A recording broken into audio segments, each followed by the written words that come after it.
संत परमात्मा स्वयं आते हैं साधु रूप बना के अपनी प्यारी आत्माओं को सतमार्ग बताते हैं।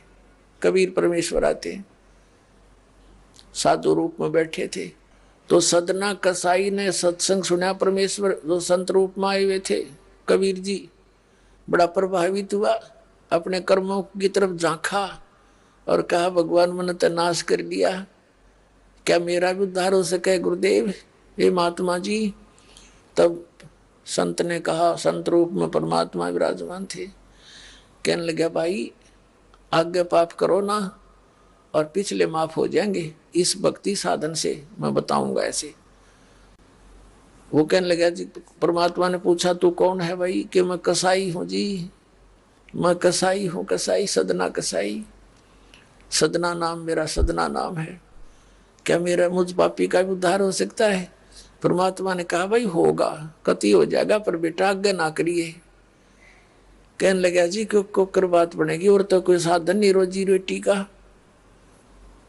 परमात्मा संत जी ने कहा, परमात्मा संत रूप में बैठे थे, बेटा पेट में भगवान ने पाला तू, जब कौन रोटी लेकर जाया करता तेरी, कौन पहुंचाता था? और माँ के गर्भ से बाहर आते ही माँ के स्तन में दूध दे दिया, उससे पहले दूध नहीं था, तो क्या अब वो तेरी संभाल नहीं करेगा? लेकिन ये तो एक हमने औपचारिकता सी बातें लगती हैं, क्योंकि हम दूसरे रंग में रंगे हुए। कहने लगा जी मेरा तो काम ना चले, बालक भूखे मर जाएंगे, मेरा तो और कोई काम नहीं, मैं तो नौकर हूं एक कसाई का, और मन्नत तो ये काम करना पड़ेगा। तो परमात्मा ने सोची भाई ये तो सारे बांध रखे काल ने।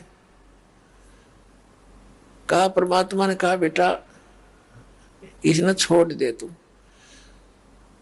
तो सदना कसाई कहने लगा महाराज जी कुकर छोड़ो, भूखे मर जाएंगे, बालक कर नाम लेना चाह वह उठे नहीं, मेरा उद्धार कर दो गुरुदेव, उद्धार कर दो, मैं तो कति नरक में गया। परमात्मा बोले भाई नो दोनों बात क्यों करोगी मेरे? फिर परमेश्वर ने सोचा चल भाई चाकस होती है इसकी तो बहुत जबरदस्त इच्छा भगवान में। तो मालिक ने कहा ठीक है बेटा तू नो करिए, एक अपना लिमिट बना ले कि इससे ज्यादा नहीं बकरे काटेगा, जितनी तू ज्यादा से ज्यादा बना ले, पर रही है वचन पे। अब सदना बोला जी ठीक है। उसने सोचा रोज के 5-4 काटने पड़े हैं, हम बेईमान से कहने लगा अब जी 100 तो ज्यादा नहीं काटूंगा। परमात्मा बोले अच्छा भाई जाते, ठीक है बेटा दे रही है वचन पे, अकजी पक्का हूं मैं वचन का। चला गया। अब क्या हुआ कि उस शहर में राजा की लड़की का ब्याह हो गया, बारात आ गई और उसमें बकरे दारू चल रहे। मुसलमान बादशाह था, मतलब मांस तो आम खाते हैं, दारू शराब तो नहीं होगी खैर। अब उसके सदना के मालिक ने आदेश दिया कि सदना बड़ा ऑर्डर आ गया उससे, और भाई ला दिए बकरे ला कर रख दिए 20।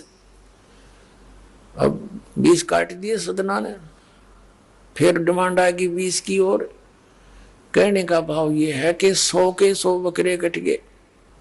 और सदना ने सोचा हे भगवान कति पूरी बात बनी, हे भगवान आपने प्रण भी आपने रखा, मेरी तो प्रतिज्ञा भी आपने रखी, मांझ दो के हथियार धर दिए, रहेगी इज्जत आज तक, कति नाश हो गया था। इतने में परमात्मा ने क्या किया, एक बहुत बड़े व्यापारी का रूप बना के पहुंच गया सदना के मालिक के पास और कहा भाई मैंने ऐसे ऐसे कांटेक्ट करना, एग्रीमेंट करना तेरे से, रोज के 20, 30, 50 बकरे चाहिएंगे और मैं ऐसे आगे सप्लाई किया करता हूं। तो बड़ा खुश हो गया वो सदना का मालिक कसाई, कहने लगा भाई ठीक है। और वो बोला जी बाकी एग्रीमेंट कराएंगे सवेरे, तो मैं थक रहा हूँ, भूख लग रही है कि मैं खाना खिलाओ और बढ़िया बढ़िया स्वस्थ बकरे का मांस बनवाना। अब कसाई ने आदर किया नौकर के, सदना इधर आ। अब वो सदन कसाई आ गया, खां जी कि एक बकरा काट फटाफट। और बड़ा व्यापारी आया है, बड़ा एग्रीमेंट हो गया है, होगा बड़ी बढ़िया अच्छा। और भोजन तैयार करा, भेज रसोई में। अब सदना के हाथ पैर फूल गए, क्या वह बात बिगड़ गई भाई, तो ना बड़ी बात, आज तो प्रतिज्ञा भंग होगी। अब उसने सोचा कि जब बकरा ना काटूंगा तो यू मालिक नौकरी तो निकाल लेगा, और जब बकरा काट दिया तो वचन भंग हो गया, मेरी तो बात बिगड़ गई दोनों तरफ से। तो उसने सोचा एक आदमी का भोजन बनेगा, तो उसने क्या सोचा कि बकरे के नड़े नड़े काट दूं अंडकोश, अब मेरा पर्ण भी रह जाएगा और भोजन भी बन जाएगा एक आदमी का। हथियार उठाया और बकरे के वो नड़े काटने चाहे, बकरा बुलवा दिया परमात्मा ने बोला सदना, और देख भाई मर्यादा ना तोड़े, ना जाने कितनी बार तो तू बकरा बन लिया और मैं बना कसाई, और देखियो मैंने तेरे गल काटे हैं, तेरे को ऐसे नहीं काटा जैसे तू काटने जा रहा है। अब सारी रात तड़प कर मरूंगा मैं, तन्ने भी फिर मैं ऐसे ही काटूंगा तेरे को, ये देख लेना। अब बकरा किस सदना किसके बकरे काट रहा था, हाथ मत कर छूट गई, कप खड़ा खड़ा बकरा बोले ना, काटर बैठ गया रोवे। मालिक ने बाट देखी, रसोई में आवाज लगाई, रसोई से संदेशा गया जी अभी तक आया नहीं, मटेरियल पदार्थ नहीं आया, बनाऊं क्यों कर। खुद मालिक गया, सदना से कहा कि सदना क्या करे, तूने काटा नहीं बकरा। मैं नहीं काटू मालिक, मैं नहीं काटू। उसने सोचा तो दुश्मन है, ये प्रसन्न नहीं है मेरे इस एग्रीमेंट से, ये काहे का नौकर है। अब तू नहीं काटे ना, मैं काटू। उठा गुस्से में सदना के दोनों हाथ काट दिए उस कसाई मालिक ने, अरे एक मारी लात करते पार काट दिया। अब जैसे भी ट्रीटमेंट वगैरह करा करो का, महीने 2 महीने रो पीट कर उसने सोची क्या करूं भाई। उसने सोचा चल पड़ी यहां से। उस संत ने कहा था मैं वहां जगन्नाथ के मंदिर में रहता हूं, वहां आ जाना। उस जगन्नाथ के मंदिर की तरफ चल पड़ा कि भाई परमात्मा ने जब इतना चमत्कार दिखाया है, बकरा बोलिया, इसे बुंडे काम ना मैं तो कदे भी ना करो, मरो से जीवा से भूखे मरे। आदमी की कही तो ना जच्चे, पर वह तो सच्ची होगी, सामने तो जुल्म हो गया। यूं तो बहुत बुरा जो है ना एक रूटीन है, यो नहीं करें भाई कति भी। संत साची के थे वो उस दिन जच्ची उसके, उस गुरुदेव के पास समाधान के लिए चल पड़ा। देख कहां तक बिजली गिरती है इस गुंडे कर्मों से, कैसे फिर जो मालिक परम संत की शरण में रक्षा कैसे होती है। अब वो चला जा रहा था, पहले सरपंच नहीं होते थे, नंबरदार होली सोली होता था गांव का, और 5-4 गांव में से एक गांव वाले व्यक्ति नंबरदार को कोई विशेष और पावर दे देता था राजा, जिस वो दंडित भी कर सकता था अन्य किसी उनको। एक नंबरदार के घर पे रास्ते में जा रहा था, नंबरदार के घर पे रुक गया और कहा जी मैं रात न रुकूंगा, मैंने आगे यात्रा पे जाना है, जगन्नाथ में जा रहा हूं। तो पहले धार्मिक वैसे तो आम व्यक्ति की बहुत इज्जत करता थे, अतिथि की। नंबरदार ने सदना को रोक लिया, रुक जा भाई, भाई रोटी खाइए, अलग से व्यवस्था कर दी, खाना खुना खा ठाठ तरह। अब क्या हुआ कि उस नंबरदार की पत्नी जो थी वो बैड कैरेक्टर थी, उसने सदना के साथ दुर्व्यवहार करने की चेष्टा की। वो रोने लग गया, माई मत महा दुखी व्यक्ति हो, रात काटनी है, काटन दे तो काट दे ना, मैं भी चला जाऊंगा। तो उसने फिर शोर मचा दिया, अपनी बेइज्जती समझ के लोग इकट्ठे हो गए, अक्यों मेरी इज्जत का गाक बने था, पकड़ लिया और वहीं उस शहर के अंदर, साथ में ही शहर था, वहां ले गए। राजा था, वहां का नवाब था, उसके सामने उसको पेश किया गया, उसको सजा सुना दी कि इसको मीनार में चिन दो, भुगत कर मरे। इसको कितना नंबरदार ने इसको इज्जत से रखा और इसने धोखा किया, उसी के साथ पत्नी के साथ दुर्व्यवहार करने की चेष्टा की। अब मीनार के अंदर खड़ा करके मीनार चढ़वा दिया, बंद कर दिया। अकाब मर जाएगा, चिल्ला चिल्ला के रो पीट के। तब सदना ने अर्ज करी, है गुरुदेव मैं तो पापी आत्मा था, मुझे तो इससे बदतर मौत मार दो, लेकिन मुझे ये भगत कहे थे कि मंदिर में जावे ढेड इसे इसके गुरु होंगे और ऐसा करता था ऐसा करता था। दाता आपके नाम पर बट्टा लग गया, तो मैं तो नीच था, तो इससे भी बुरी मौत मार देते। दाता इस भक्ति की इज्जत रखियो मेरे मालिक। इतना ही कहा था, वो सारा मीनार फट गया और ईंटें उन सरपंच के सर में लगी, उसकी पत्नी के दोनों सतन कट के वहीं गिर गए, खून चल पड़ा।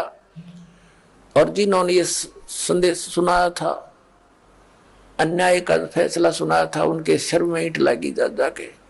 और देखा इतना आवाज हुई, आसपास सब भागे आए, देखने आए, और सदना के दोनों हाथ पूरे हो गए, कटे हुए नहीं रहे। बोलो सतगुरुदेव।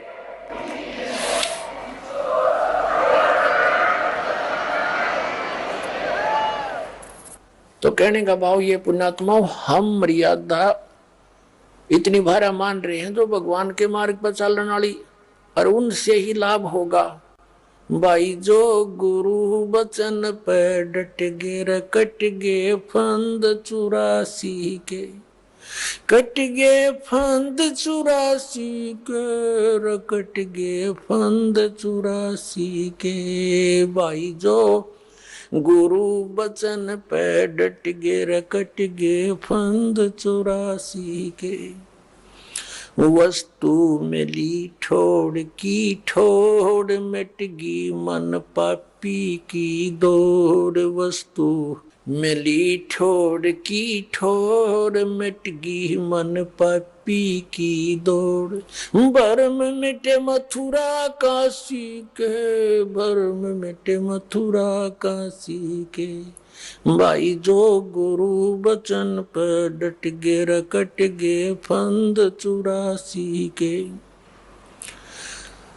अब पुणात्माओं, सदना जैसे कसाई का उद्धार कर दिया उस परम पिता ने, तो आप का कहना है कि है जिस मार्ग पर लग जाओ, तो वही मार्ग, वही परमात्मा और वही ज्ञान, वो समाधान आज इस दास को दे रखा है उस दाता ने। इसका लाभ उठाओ, औरों को भी समझाओ, सच से परिचित हो जाओ। तो जब तक हम इस भक्ति मार्ग पर जब चलते हैं तो हम मर्यादा से कतरा जाते हैं और लोक लाज में आकर मर्यादा भंग कर देते हैं। भगवान का कनेक्शन कट जाता है, पावर वाला काम आपका बंद हो जाता है। जैसे आपने कनेक्शन ले रखे, जैसे दास का जन्म एक किसान परिवार में हुआ। पहले हमारी माताएं हाथ से आटा पीसा करती थी, हाथ से ही पशुओं के चारे के लिए मशीन हुआ करती, हाथ ही गंडासा बोला करते, उस तक काटा करते। और फिर मोटर लगा के बिजली का कनेक्शन ले लिया, वह पावर मिल गई। अब पावर से जो काम हुआ, cut cut cut cut cut cut मिनटों में, घंटों में ढेर लगा दे। पहले 10 घंटा में ना हो, इतनी पशुओं का चारा काट के रख दे, आटा पीस दे। तो पावर जब आपको मिल जाती है तो पहले आपके जो प्रारब्ध में यानी अपना मैनुअल काम थे उनसे घना काम होता है। और जब आपका कनेक्शन कट जाता है तो फिर जो के तो फिर वो मैनुअल रह गया, आपके पावर वाला काम तो बंद हो गया। तो इस प्रकार आप जिस कनेक्शन ने ना कटने दो, और काल का पहला दाव है कि ये इस कनेक्शन ने कटवाओ। आप क्या नहीं नाम ले गए, गांव में पहुंच गए, गांव वाले नौके काहे का नाम लिया, तो ने तो ये भी छोड़ दिए, माता भी नहीं पूजता, पितर भी नहीं पूजता, और जो सामूहिक काम से ये धार्मिक ये भी नहीं कर रहा। तो काल का ये विशेष दाव है कि इसको वहां से खंडित करवा दूं, फिर इसकी देही तोड़ता रहूं, कोई दिक्कत नहीं। और जब मालिक के संरक्षण में हम रहेंगे, ये निकट नहीं आ सकता, ये कोई इसका अटैक हो नहीं सकता। तो इस काल ने ऐसी मर्यादाएं फंसवा दी, हमारे चारों तरफ फैला दी और जकड़ रखा नो कति प्राणी को बुरी तरह। लेकिन विश्वास रखना इस मालिक के ऊपर, नाम लेकर संघर्ष शुरू करो। वही बात है, जब कोई आपका कुल के लोग, आप उनको समझाने की चेष्टा करो, भाई ये बात है, ये ज्ञान है, मेरे समझ में आ गया, और इसमें कोई त्रुटि है तो आप गहराई से देखो, आपको त्रुटि लगे तो मुझे बताओ, मैं त्याग दूंगा, न तुम आप भी लगो इस मार्ग को ग्रहण करो। तो वो नहीं मानते हैं, तो आप जी ने भी उनकी बातों को नहीं मानना है, इतनी सी बात है। जैसे एक चुटकुला है, एक टीचर था, अध्यापक बच्चे बैठा था, और बच्चे वहीं उसकी क्लास में कोई शरारत कर रहा था, कोई कूद रहा था, कोई उछल रहा था। एक व्यक्ति ने जाके कहा कि मास्टर जी, ये बच्चे आपसे नहीं डरते, काहे का टीचर है? तो टीचर बोला, मैं क्या डर हूं इनते, मैं भी ना डरता इनते। तो अब जब वो हमारे नहीं मानते तो हम भी नहीं मानने उनकी। तो इस मार्ग पर चलने के लिए आपने इस मर्यादा को दृढ़ रखना पड़ेगा। कबीर साहब कहते हैं, जब लग हंसा हमरी आना, और काल लगे नी तेरा बाना। जब तक ये हंस, ये पुण्यात्मा हमारी आन में, मर्यादा में रहेगी, तब तक काल तेरा अटैक नहीं हो सकता किसी भी प्रकार का। तो इसने पता है इस बात का, तो ये सबसे पहले उस मर्यादा को भंग करवाता है। और इस भक्ति मार्ग में ये मर्यादा ऐसी समझ लो जैसी लक्ष्मण रेखा थी। इसको जरा सी ना समझा, जो दास वचन बोल रहा है, इसको जरा सा ना समझना, बहुत गहराई से और बड़ी सख्ती से इसका पालन करना। जैसे सीता जी को कहा गया था कि ये एक रेखा खींच दी है, इससे बाहर ना जाना, तब तक आप पर यहाँ कोई भी जंगली जानवर या कोई लुटेरा बकवादी व्यक्ति आपकी हानि नहीं कर सकता। और वो तो चले गए दोनों भाई, जिस खोज में वो भेजे थे उसने, सीता जी ने। रावण आ गया एक साधु रूप बना के, आटा मांगने के लिए, भिक्षा लेने के लिए।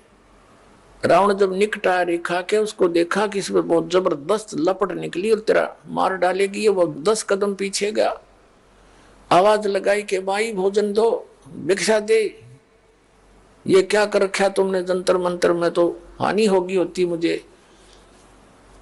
और तो उसने कहा कि भिक्षा ले जा महाराज। यहाँ के रावण निकट आया तो उसमें लपटा निकली, वो एकदम 10 कदम पीछे गया।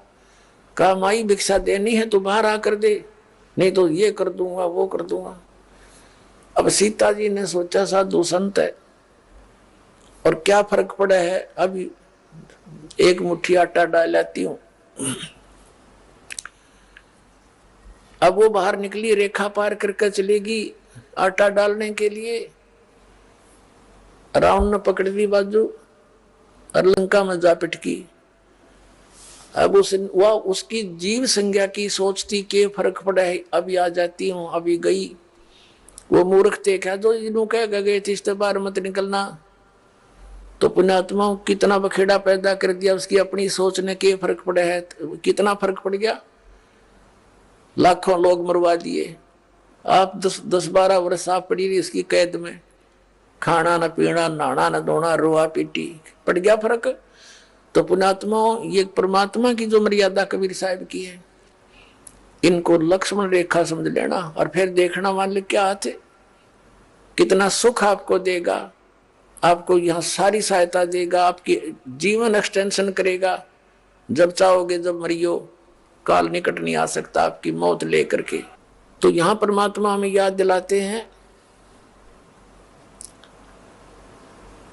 कि मन तू सुख के सागर बस रे, भाई और ना ऐसा यश रे। यहाँ का कितना यश बना ले किसी भी क्षेत्र में, तू यहाँ कितना प्रभु पाक ले, और सत साधना ना करके ये और डले ढोके अन्य साधनाएं काल सतर की करके ये ऋषि मैं ऋषि आज तक प्रभुता के पात्र और बड़े प्रभु नजर आते थे। जैसे एक अगस्त ऋषि ने एक सिद्धि प्राप्त कर ली, उसने उस सिद्धि के आधार से 7 समुद्रों को एक ही घूंट में ऐसे चुरू भर के पी लिया, सारे समुद्र खत्म हो गया। पानी नहीं रहा उसके अंदर एक घूंट भी। और फिर हाहाकार मच गई, सबने प्रार्थना की।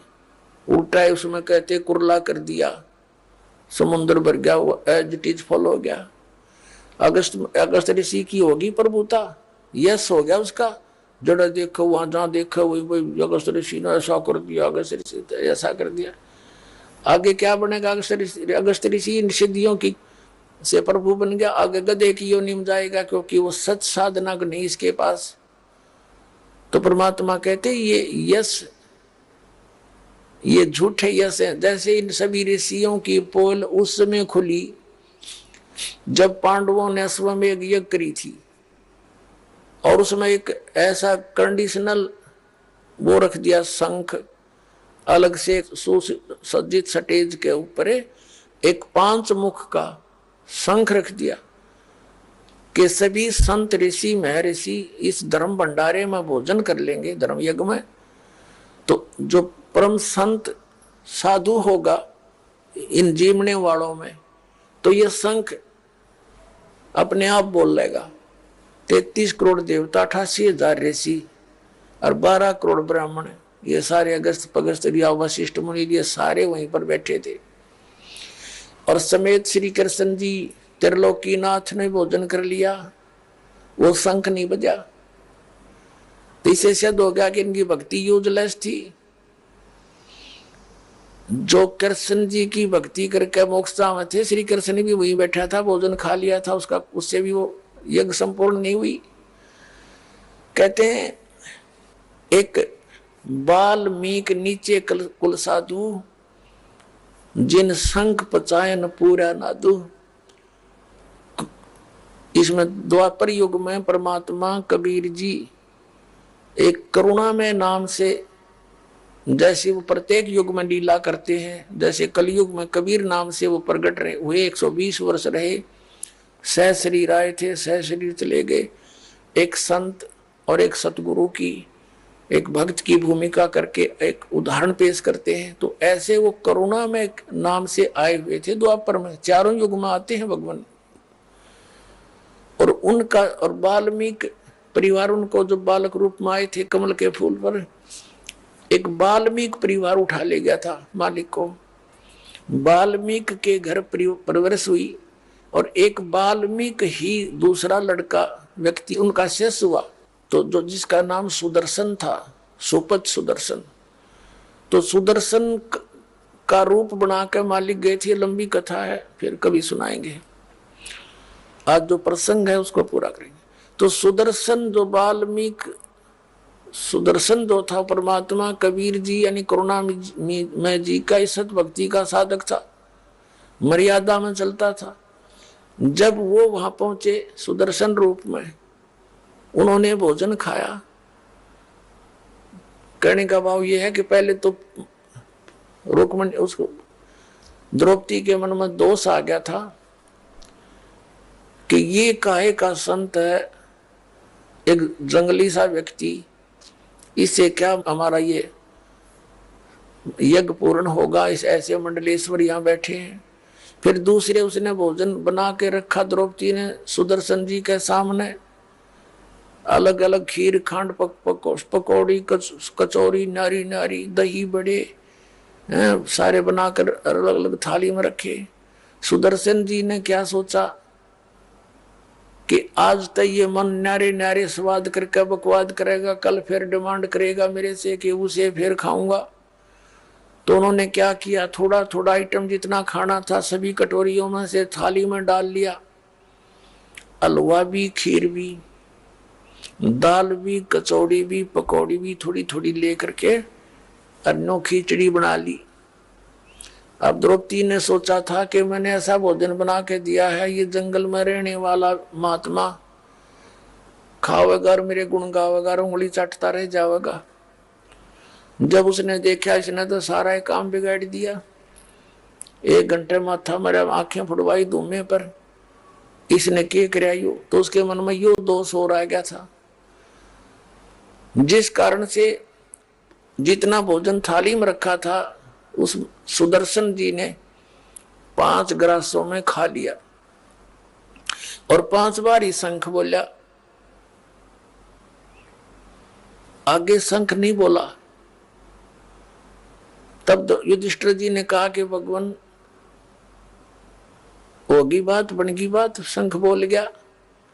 तब श्री कृष्ण जी ने कहा नहीं, शंख तो लगातार बोलना चाहिए था, ये रुकना नहीं चाहिए था घंटों तक, तब बात बनेगी।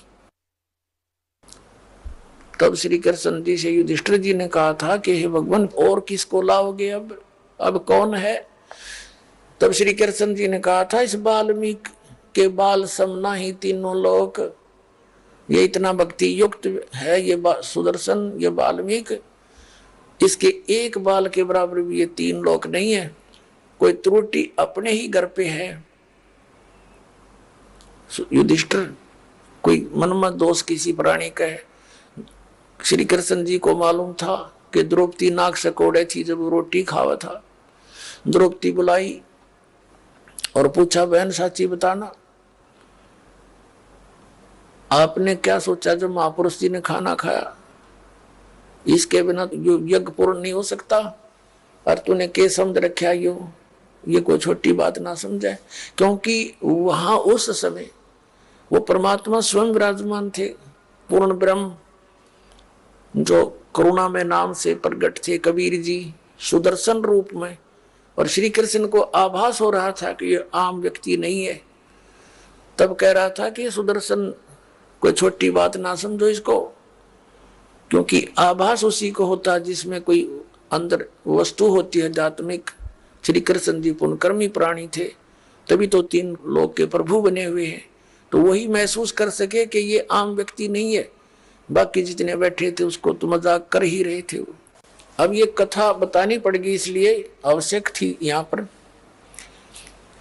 तो द्रौपदी ने कहा भगवान मेरे से गलती बन गई, मैंने बहुत गलत सोच लिया कि मैंने 1 घंटे तक धूमे में आंख फुड़वाई और नहरे नहरे आइटम बना के रखे कि महाराज जी प्रसन्न होंगे भोजन खा के, और इसने ऐसा काम कर दिया, सभी एक कर लिया।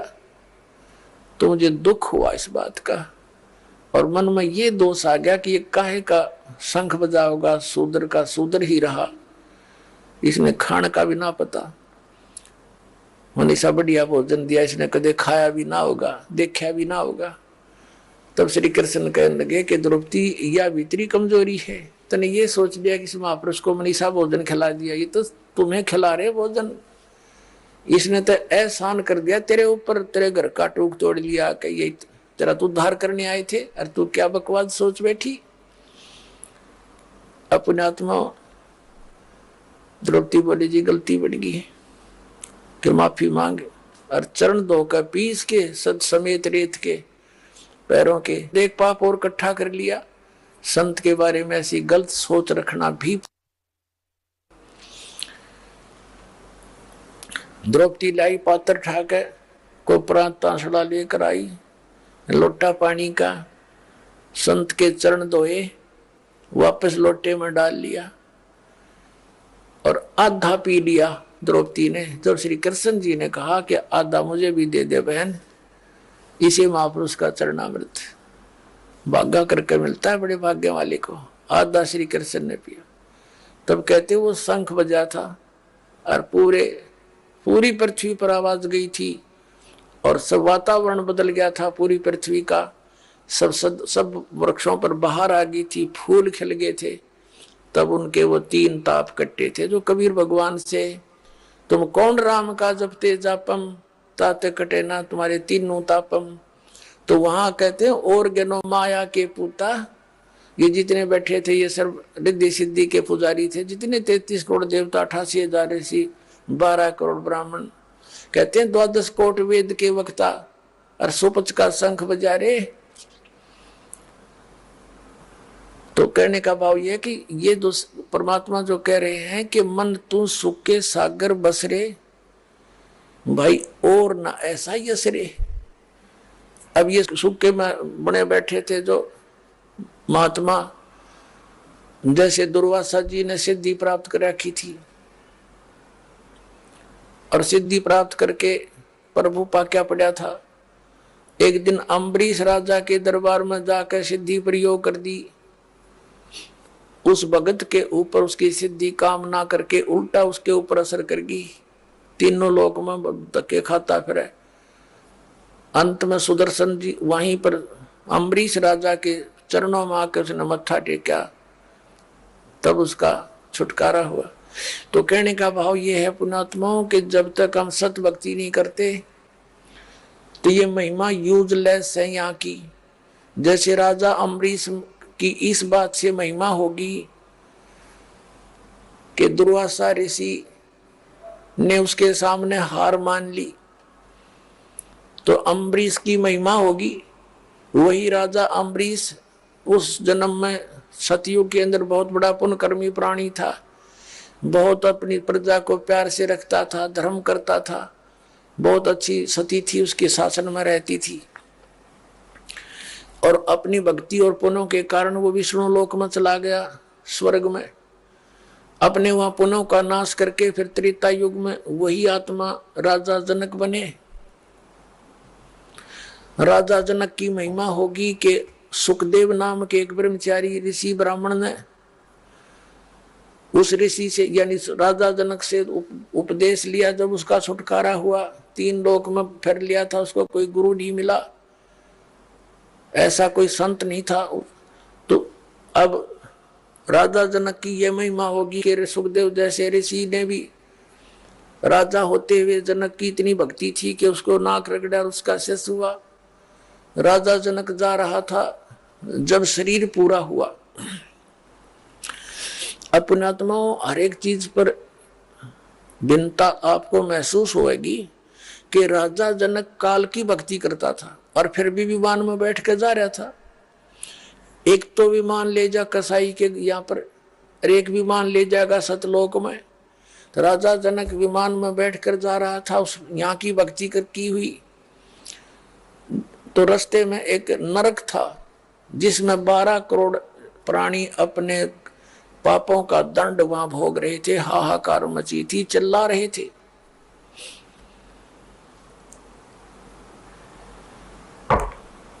राजा जनक ने, दयालु था, न्यायकारी राजा था, राजा जनक ने कहा कि विमान रोको, चालको, और पता करो ये चिल्लाने की आवाज किसकी है और क्या कारण है।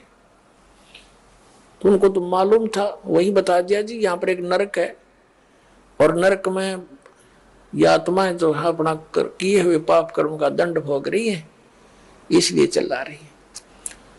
तो राजा जनक ने कहा कि इनको छोड़ दो, छुड़वा दो, मुझसे देखा नहीं जाता।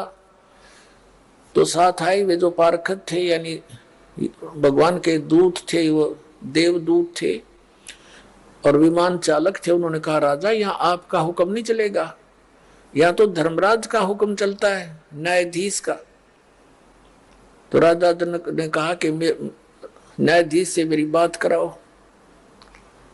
अब वो गए पारखत वहां धर्मराज के पास ही, ऐसे ऐसे जिद कर रहे हैं राजा जनक और कह रहे हैं या तो इनको छोड़ दो, ना मुझे भी यहीं छोड़ दो, इन्हीं में डाल दो। धर्मराज वहीं आ गया और कहा, राजन ये अपना कर्म भोग रहे हैं, आप अपना पुण्य के लिए चलो, स्वर्ग में आपके बहुत पुण्य है। राजा जनक नहीं माना कि नहीं, या तो मुझे भी यही छोड़ दो या इनको नरक से निकाल दो। तब धर्मराज ने कहा कि एक विकल्प है, आप अपने पुण्य इनको दान कर दो, संकल्प कर दो, फिर छोड़ देंगे। राजा जनक ने कहा, मैंने आधे पुण्य इनको संकल्प कर दिए। तो राजा जनक के द्वारा दिए गए पुण्यों के आधार से उनको वहां से निकाल लिया, नरक से 12 करोड़ आत्माओं को विमान में बैठा कर स्वर्ग भेज दिया। अब राजा जनक आधा तो खाली वहीं कर दिया, इस काल ने दे जाल देख इसका, बिना ज्ञान के आदमी नो लुटता फिरता अभी तक, भक्ति करे बिना विवेक के, बिना विवेक की साधना और इस तरह के दान भी व्यर्थ होते हैं। अब दोनों स्वर्ग में चले, वो 12 करोड़ भी और राजा भी जनक भी स्वर्ग में अपना ठाठ से घूमे। राजा जनक की फिर महिमा होगी कि दानी बड़ा भाई, इसने तो ऐसा कर दिया। अब क्या बताया परमात्मा ने कि जब तक राजा जनक के द्वारा दिए गए पुण्य उन 12 करोड़ के अंदर एवरेज बांट दिए गए, जब तक वो पुण्य रहेंगे तब तक वो स्वर्ग में ठाठ करेंगे। और जब उनके पुण्य समाप्त हो जाएंगे तो 12 करोड़ फिर उस नरक में डाली जाएंगी। वो पाप उनके पेंडिंग है नो के नो। और उधर से राजा जनक के आधा खाली करा दिया। फिर वही राजा जनक यानी राजा अम्बरीश वाली आत्मा जो ऐसे यश प्राप्त किए थे, अब कलयुग के अंदर वो श्री नानक देव जी बने हैं। श्री कालू राम मेहता के घर जन्म हुआ और फिर उनका विवाह हुआ, 2 पुत्र प्राप्त हुए। एक सुल्तानपुर के नवाब के यहाँ नौकरी करते थे। पहले तो उनके आप नौकर हुआ करते राजा होते हुए, और स्वयं फिर आप नौकर लग गए वो पुनों को बर्बाद करके। फिर वो मालिक दयालु आए, उनको बेई नदी पर मिले जहां वो स्नान करने जाते थे जिंदा के रूप में। कहते हैं जो जन मेरी शरण हूं ताका हूं मैं दास, और गेल गेल लग गया फिर जब लग धरती आकाश। राजा अम्बरीश थे तब भी मालिक मिले, परमात्मा से प्रेरणा पाकर उनकी बात को स्वीकार नहीं किया, लेकिन भक्ति पर लग गए दृढ़ता के साथ। और राजा जनक को भी मालिक मिले थे कबीर जी जाके, तब उनको ये ज्ञान हुआ था, लेकिन उनकी बात को स्वीकार नहीं किया। मालिक को पता था, काल ने ये कह रखा है कि कलयुग में जीव गणे ले जाना।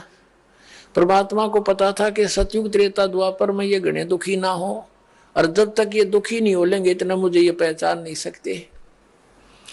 क्योंकि जब तक इंसान की पूर्व जन्म की कमाई के से जो पुण्य उसको प्राप्त हो रहे प्रारब्ध के, वो ये सोचता है कि जो साधना तू कर रहा है इनसे मुझे मिल रहे, और इतना विवेक नहीं कि ये साधना तो जैसे ये दास पहले हनुमान पुजारी था, हनुमान जी की पूजा करता था, मंगलवार का व्रत रखता था, सालासर माथा टेकन जाया करता था। बाबा श्याम जी की परंपरागत पूजा थी, राम कृष्ण राधे श्याम सीताराम जो भी मंत्र आ गया वो गमोड़ दिया करते थे, और सारे सुख होते जा रहे थे। संतान हुई, नौकरी मिल गई, पास हुए परीक्षा में, तो इन्हीं को क्रेडिट देते थे कि भगवान की दया से हो गया, श्याम जी की दया से हो गया, बाबा हनुमान ने मौज कर दी, श्री कृष्ण जी विष्णु जी की दया करते होगी, यानी सबको ही इसका आधार मानते थे। अब पता चला ये तो कुछ दे सकते ना ले सकते, ये कुछ नहीं कर सकते, हमारे प्रारब्ध में ये परिवर्तन कर ही नहीं सकते, ये हमें दे ही नहीं सकते जो हमारे भाग्य में नहीं है। तो मिल रहा था हमारे कर्म का, और शाबाशी मिल रही थी इन भगवानों को। तो त्रेता द्वापर सतयुग के अंदर परमात्मा को पता था ये पुण्यकर्मी प्राणी है, तो इनका पूर्व जन्म का पुण्य, जैसे अब आप भक्ति करोगे ये हजारों वर्ष चलेगी सत्य भक्ति इस पृथ्वी पर। जो पार हो गए उनकी तो कहानी खत्म होगी, यहाँ से जड़ निकल गई। और जो रह गए नहीं समझाए भक्ति कर गए और रह गए यहीं पर, तो वही फिर ऊपर स्वर्ग में सब जगह इनके पुण्य नाश करा के फिर सतयुग में पटकेगा तुम्हें। सतयुग में फिर ये गलत साधना करते रहोगे, फिर भी सुख होगा। आप सोचते हो हमें जो पूजाएं कर रहे हैं मौज माच रही है, समाधि भी जाती है ऊपर को, फिर त्रेता में, फिर द्वापर में, फिर कलयुग में आकर फिर पकड़ा जाओगे आप, क्योंकि जो साधना आप कर रहे हो वो तो गलत है। आपके पुण्य रहे नहीं, क्योंकि सारे पुण्य खर्च कर दिए तुमने। तो अब जो दुर्गति आपकी प्रारंभ हो रही है, दुखी के दुख बढ़ रहे हैं। पूजा वो आप पहले भी कर रहे थे, आपके दादे परदादे भी कर रहे थे, वह सुखी थे क्योंकि उनके पुण्य थे, और उन्हीं करते करते तो आपकी विरानमाटी होगी। तो अब उन साधनाओं से नहीं हो रहा था वो लाभ, आपको पूर्व प्रारब्ध ही मिल रहा था। और अब परमात्मा कहते हैं कि मैं कलयुग में फिर वो भक्ति दूंगा, इनके रोज कांटे से निकलेंगे, रोज सुख होंगे, और वो उन साधनाओं को करके ये थक चुके होंगे, फिर मुझे पहचान लेंगे। कबीर साहब कहते हैं पर्वत पर्वत में फिरा और कारण अपने राम, राम जैसे संत मिले जिन सारे सब काम। तो कहने का भाव ये है दास का कि अब जो आप साधना कर रहे हो, आपको मर्यादा में रह के साधना करने से वो लाभ मिलेगा, आप सोच भी नहीं सकते, कि तो सुना भी नहीं होगा। फिर आप पहचान में आ जाएगी कौन है भगवान, वो कबीर परमात्मा है। अब जो प्रसंग चल रहा है कि राजा अम्बरीश सतयुग त्रेता द्वापर में महिमा के पात्र बड़े, और अंत में फिर क्या बने, नानक जी बन गए। आप मजदूर लगे, आप नौकर लगे। तो फिर मालिक आकर मिले, जो जन मेरी शरण है ताका हूं मैं दास, गेल गेल लाग्या फिरूं जब तक धरती आकाश। आप आज के नहीं हो जो शरण मांगे, ये करोड़ों की संख्या में ये नकली संत बहकाए बैठे। अरदास ने खूब आवाज लगा लिए तो कुंभकर्ण की नींद सोए पड़े, भांग पी रहे उन संतों के पास, इतनी आवाज लगा दी। क्रोथा कांड इसी का कारण था, सच्चाई कहने का इनकी पोल पाट दी थी इन नकली आचार्य ऋषि की, मैं ऋषि दानंद की, सारे की। तुम्हारे लिए परमात्मा के बच्चे हो, जागो किसी तरह हैं। और वो उड़ा फंसे पड़े, नो सोचा इतना आवाज लगा के भी ना जाए गिरे। तो कहने का भाव ये है कि सतयुग त्रेता द्वापर में अब जो ये परमात्मा ने कलयुग में आकर जो मुहिम चलाई है ये पूर्व निर्धारित थी। और आप वो पुण्यकर्मी प्राणी हैं जो आपकी शरण में आ गए, अब अरिया बात समझ में आ गई। और जितने लेट आवेंगे ना उतने रोया करेंगे, अरे ऊपर न मुँह करके आप देख लेना, आपके सामने दिखा दूंगा। क्योंकि वहाँ भक्ति है नहीं तो आपके साथ वो भगवान उसी पिछले जन्मों से लगा हुआ है। जैसे नानक साहब जी की आत्मा अम्बरीश राजा थे, वहां मिले उनको जाकर, पर मालिक की बात तो स्वीकार नहीं करी, लेकिन प्रेरणा भक्ति की होगी। नाराज पाके कौन भक्ति करे। मालिक ने प्रेरणा दी, साधु बन के गए, उनके घर रुके। शुरू में जवान अवस्था थी, बहुत देर तक बात समझ में आई। फिर ऐसी आई कि चल जैसी भी कर रहा था करके कुछ तो पुण्य कमाए, कुछ दिन तो स्वर्ग में रह गया उल्टा। फिर राजा जनक को मिले, फिर वही आत्मा नानक देव बने, वहां पहुंच गए। बेई नदी पे गोष्ठी करी, पहले उनसे ज्ञान समझाया, लेकिन पुराना रंग गणा था, नहीं समझ में आया। तो फिर सतलोक लेकर गए उस प्यारी आत्मा को। सतलोक में परमात्मा को देखा और वही भगवान फिर काशी में कपड़ा बुनता देखा। तब कहा था फाई सूरत मुलुक की वेश, ए ठगवाड़ा ठगी देश, खरा सियाणा बोता बार। ये दानक रूप रहा करता, नानक साहिब जी ने कहा था। ये गुरु ग्रंथ साहिब के अंदर 24 नंबर पृष्ठ के ऊपर ये पूरा शब्द लिखा हुआ है नानक साहिब जी का। तो पुण्यात्माओं, कबीर साहब कहते हैं तो आप भी उन्हीं पुण्यात्माओं में से हो। पहले तो परमात्मा ने अपने गवाह बनाने थे कलयुग में। ये 6 गवाह तो दास को याद है परमात्मा के। कौन कौन? जिन्होंने परमात्मा कबीर जी को यहाँ भी देखा, सचखंड में देखा, सतलोक में, और दोनों जगह ये एक ही पाया। और फिर उन पुण्यात्माओं को वापस छोड़ा। उन्होंने फिर कबीर परमात्मा की महिमा अपनी अमृतवाणी रूपी एफिडेविट दे करके उन्होंने वर्णित की। कौन कौन है? आदरणीय धर्मदास साहिब जी,